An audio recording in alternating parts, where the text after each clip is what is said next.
And on to some less interesting, maybe some interesting stuff here.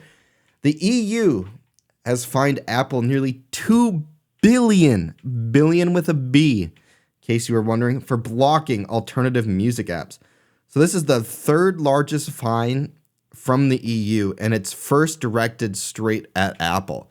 Now, this should be directed at some other places too, and it'd be great if other governments would also, join in on this. The EU, for whatever reason, when it comes to tech stuff, seems to be somehow ahead of the curve for things like this.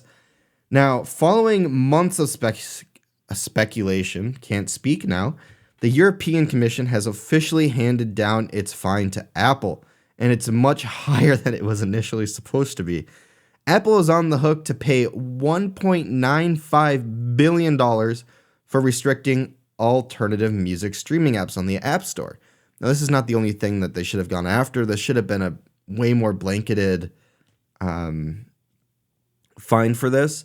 Now, the fine is basically that Apple bans music streaming app developers from fully informing iOS users about alternative and cheaper music subscription services available from outside the app.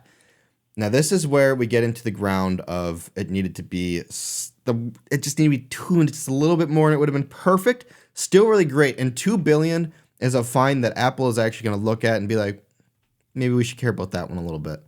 So that is great there. But what this needed to be is a more blanket App Store ban, or not ban, but, fine for.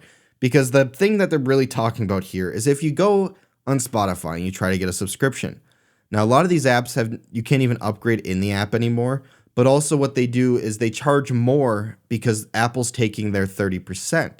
So they charge more for their subscription because they still have to make the money that they would charge on other platforms versus than if you were to go to their website.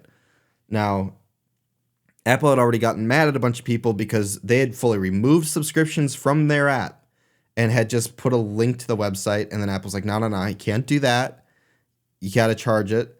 And this kind of comes back to a whole Amazon thing that Amazon does too. But essentially, the EU is saying you can't do that. They're allowed to tell people that, hey, if you go to our website, it's basically 30% off the top, which kind of comes back to Fortnite because Fortnite had done this when it came to Fortnite's V-Bucks in the game.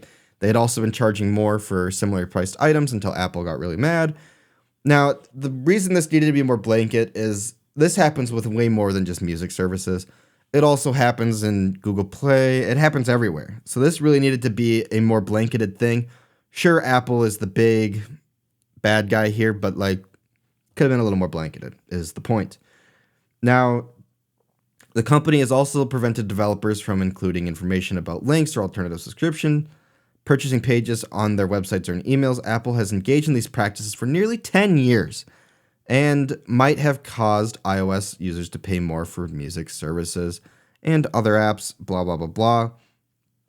Now, then this news follows rumors that, by the way, this was supposed to be about a $542 million fine. So, that's less than a third of what we ended up with here. So I think this is mostly a win because I think at the end of the day, if you're Apple, you're looking at this and now you have to at least think about, is it worth getting another fine or should we just allow this for everybody, not just the music players in the game? And we'll have to wait till we see what happens there, but hopefully it does change.